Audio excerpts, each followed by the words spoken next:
We are here standing in Svalbard, the famous couple Peter and Kay, and introduce yourself. What did you do? My name's Peter Forwood, and we're an Australian, my wife Kay, and we've been riding on this motorcycle around the world for the last 14 years, and the motorcycle has been to every country in the world. That's every official country, 193 of them, including the more unusual ones like Afghanistan, Iraq, North Korea, plus little tiny islands in the Pacific Island like Nauru and Fiji, Kiribati and stuff. 14 years in one trip? It wasn't fully in one trip. It was for the bike because it didn't go home except one time. But we travel on average 10 months of the year and go home and see our family for 2 months. Okay. And the bike got the same engine?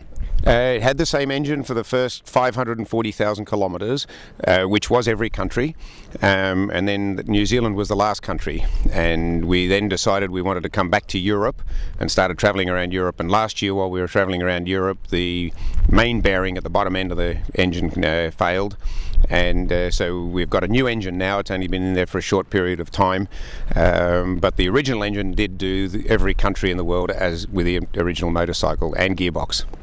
Okay, when you look back in the 14 years, what was the most memorable time, place? Most people tend to, and including us, tend to remember hardship or difficult situations, and for us it was crossing the Congo in Africa, and it took us 16 days to do 1,200 kilometres, and we waited 5 days extra, apart from the 16 days, to get petrol in one particular remote town in Africa, and we never saw another white person in that the entire time we were travelling through the Congo. The roads were virtually non-existent. And Kay, how is it to sit on the back all the time? Well, in Congo I wasn't sitting on the back very often, it didn't feel. I was walking a lot because with mud holes and what have you, it was easier to walk. I don't mind it. Peter's got way more skills on a motorcycle than I'll ever get, so I'm much happier to be sitting on the bike that he's driving than trying to do it myself. So I have no hassles with being on the back. Okay. What are the next plans? From here, because we've now visited every country in the world, we're just sort of going back to the places that we enjoyed the first time and places we missed the first time.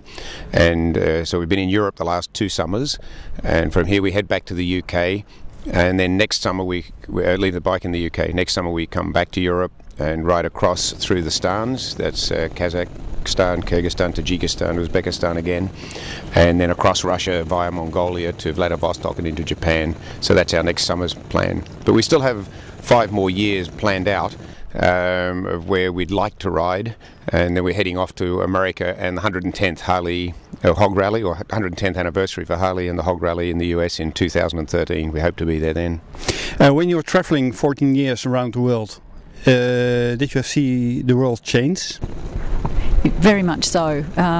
One country in particular that comes to my mind is we were in India in '97 for the first time.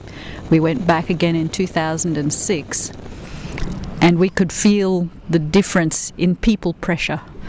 There was way more cars on the road. They were trying to keep the road infrastructure, keeping up with those numbers, and they just weren't. And everywhere just felt even more crowded, if that's possible in India, but you could definitely feel it.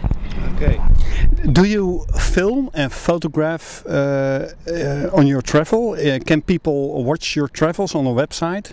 Not directly. We don't film. We take still photos, and we've had a web page since 1996, late '96, after our first trip, and that's hosted at Horizons Unlimited.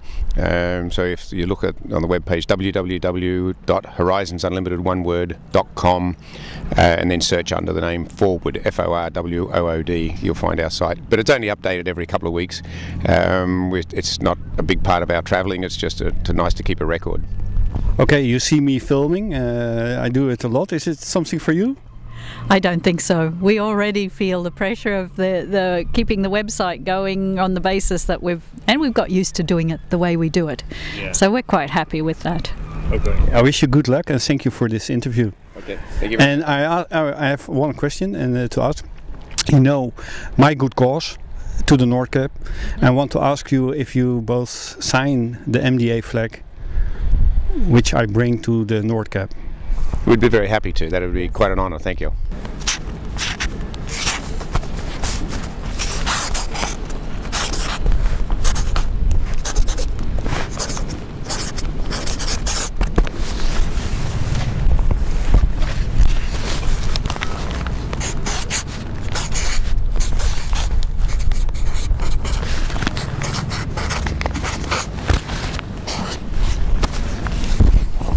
Thank you very much. It's for a good cause, Muscular Dystrophy Association. Thank you, Marcus. Peter, Kay. Okay. And I'd just like to wish you well on the rest of your journey to NorthCap, and hope the weather is a little more improved than what we're getting today. But on our experience, it probably won't be. Yeah, okay. But the best of luck. Thank you.